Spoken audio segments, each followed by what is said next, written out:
Giannis finally did it. He did what a lot of us thought should have happened a while ago and asked out of the Milwaukee Bucks. And I think it couldn't have happened a moment sooner, to be honest with you. Watching this saga over the past couple months and more recently, specifically, just the way things have played out, I have to tell you guys, I think this is just the best for both parties involved, right? What I saw out of Giannis Antetokounmpo in his last game before he suffered that second calf injury of the season against the Denver Nuggets was just not something that I think any of us as Giannis fans, which I'm a big Giannis fan, are used to seeing, right? I've been a Giannis fan since the start of his career, right? Followed his story, his upbringing, the progression that he made in the NBA to the player that he is today, being a top three player for the past, 6, 7 seasons, and just perennial All Star, perennial All NBA guy, perennial 30-10 guy over the past like 5 seasons. Denver was strange to me, right? That Denver game was very strange to me. And the reason it was strange is because that was the first time I've seen Giannis act out of character, right? And really start to see the weight of everything that's going on affect his play on the court. Meaning, I have never really seen Giannis not be a high motor guy, be a guy who's going to take plays off, consciously take plays off, might I add, right? Like, and for most of that game versus Denver, right, he just wasn't playing, right? He wasn't putting forth the effort that I think he normally puts forth, and I think that's telling. That's telling of a guy who's tired. That's telling of a guy who wants to compete, who wants to play in meaningful basketball games, and wants to at least have a chance, right? I don't think Giannis, at least the Giannis that I've seen over the course of his career, is a guy who's unreasonable, right? Like if he feels like he has even a semblance of an opportunity to compete, he's going to go out there and play his hardest. But that Denver game, man, it just felt like a guy who was defeated, and you know he's just not a guy who historically has been someone who's going to take plays off, right? Like he's like a, a Russell Westbrook at the four. You know what I'm saying? That's the type of energy he brings, the type of motor he consistently brings, and the type of tenacity that he plays with. And just to see him so far removed from that because of all the weight of what's been happening, right? He's a guy who plays with a certain level of passion, I think, who has a certain amount of love for the city of Milwaukee because that's where he started his career, that's where he won at, that's where he's had all the success at, and I don't think deep down he really wants to leave. But as a winner, as somebody who's driven to compete at a high level, he's came to the realization that it just, he has to leave, right? And it's unfortunate, but like I said at the beginning of this video, I think at this point it's just the best for both parties, right? The Milwaukee Bucks, just moving on, right? Changing topics a little bit, right? This isn't a blame thing, I don't think, in this scenario, right? The Milwaukee Bucks have done all they could to maximize Giannis's prime, and I don't think they're necessarily at fault for the way things have played out. Now, have they made the best move every single time? No, obviously not.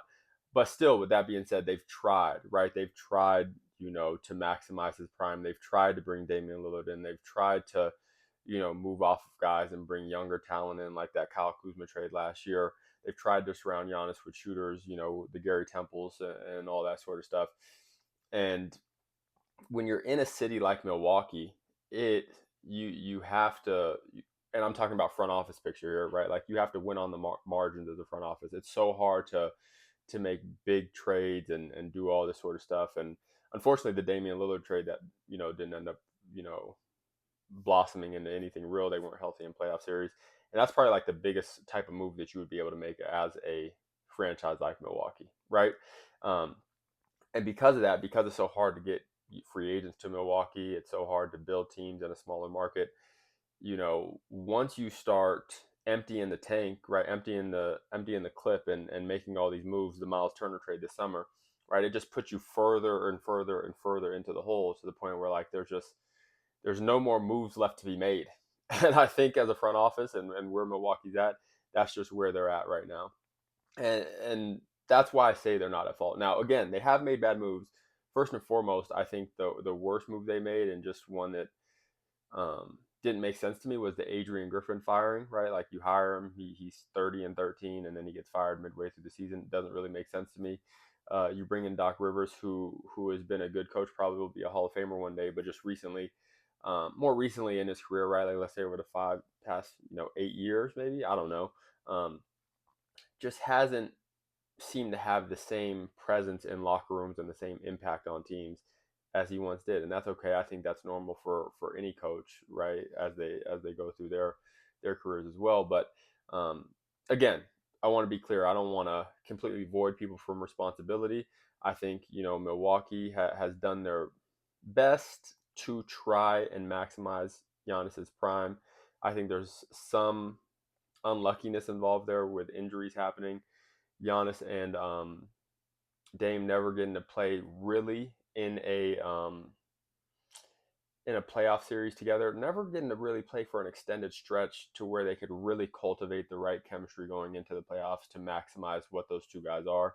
Um, so I think there was some instances that were just a bad draw. But to be honest, right, if we're looking back at Giannis's 13-year career with the Milwaukee Bucks, I think you'd be a fool not to chalk it up to a monumental success, right? Like the Milwaukee Bucks, a franchise that has been largely irrelevant for since Kareem was there. You know, you bring in a top 20 all time guy. You help develop him into that. You win a championship. You put guys around him. You have a great team with great chemistry. They compete for multiple years. Your fan base is the biggest that it's ever been, and you do all these things, and that's a success for a small market franchise, right? That's a huge success. So I think even though anytime these sorts of things tend to happen, you tend to focus mostly on the negative, I think there's a lot of positives to be taken away from this, from these past 13 years. And it's just the reality of a small market team, right? You get put in these binds where you have to try and put all your chips in, right? You got to put all your chips in, and there's no telling if it's always going to work out, and it just lately hasn't worked out, right? It worked out 2020, 2021 when they won it, and since then it's just been hard to redo that with just the injuries and the unluckiness and um, bad decisions at times, and stuff like that. So that's kind of where my thoughts are at moving forward, where I think Giannis should go. I think there's going to be a ton of teams in the market for him. I'll be interested to see if a deal could get done before the trade deadline, to be honest with you. I think realistically, with what Giannis is going to demand, I wouldn't be surprised if this got pushed back to the summer, similar to what Sham said in this tweet, right? Like he's available now, but I wouldn't be surprised if it got pushed back. I just don't know what teams are going to be, I don't even want to use the word desperate enough. Yeah, desperate enough, but maybe desperate is the right word to pull the trigger this quickly, because most teams outside of the teams that are like the favorites are, if they're getting Giannis, they're going to have to give away a ton, right? The New York Knicks are in talks, right? They're going to have to give away a ton of their depth. They're going to have to give away one or two of their prominent fixtures, like a Karl Anthony Towns, like a OG, or maybe a Mikal Bridges, right? Like it's going to be a hefty price to pay, and maybe these teams in the East who are interested in them, with the East being so wide open, they're comfortable this season just rolling the dice and seeing what happens. Now, if I was the Knicks, I would probably try with a little bit more urgency, because I think if he ends up coming, if teams end up waiting till the summer, I think the price is going to go up even more.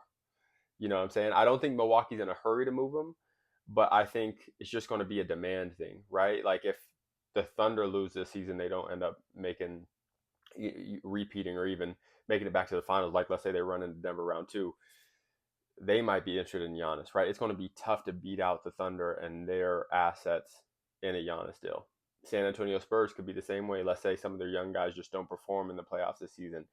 It's going to be tough to beat out their assets, right? So I think San Antonio and the Thunder may be two teams that right now they're comfortable with where they're at and the development of where they're at. But over the summer, depending on how the season plays out, may want to take a swing on a Giannis, right? And he'll have more time to be healthy, right? It's not as much of a long shot.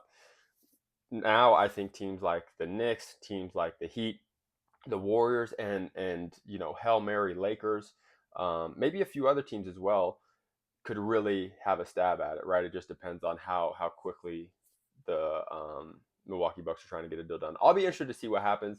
I think Giannis deserves to play meaningful basketball with the caliber of player he is. I hope he winds up on a team that is legit and willing to really, move fast and try to create a winner. So we'll see how things end up. But I think this is best for both parties. Peace.